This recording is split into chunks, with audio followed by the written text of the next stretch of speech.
সুপ্রিভিয়াস আসসালামু আলাইকুম। মৃধা মিডিয়ার পক্ষ থেকে আপনাদের সবাইকে স্বাগতম এবং এখন একটি গুরুত্বপূর্ণ নিউজ আপনাদের সামনে হাজির হয়েছি। আর সেটা হচ্ছে বাংলাদেশের নারী নির্যাতন এবং ধর্ষণের মহা উৎসব চলছে। এ নিয়ে ব্রিটিশ এমপি আফসানা বেগম একটি উদ্বিগ্ন প্রকাশ করেছেন। তিনি বলেন যে গত 2 মাসে বাংলাদেশে প্রায় 300টি নারী নির্যাতিত হয়েছে এবং 96টি ধর্ষণের শিকার হয়েছেন।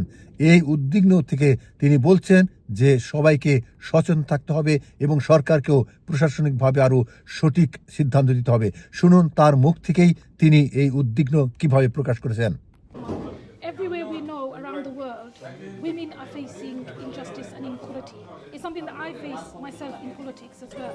We need to make sure we create environments where we have every single person can have their rights realized. That's what the United Nations talks about, and that's what the United Nations Human Rights Report on Bangladesh talks about. But we know that it's something that we sign up to in the UK as a member of the United Nations as well, to make sure we uphold that in all of our policies and in all of our legislation. And that's something that I'll continue to advocate for, continue to champion and stand up for. And you've seen that in speeches and demonstrations and protests, I've spoken very strongly about the rights of women all around the world. Thank you.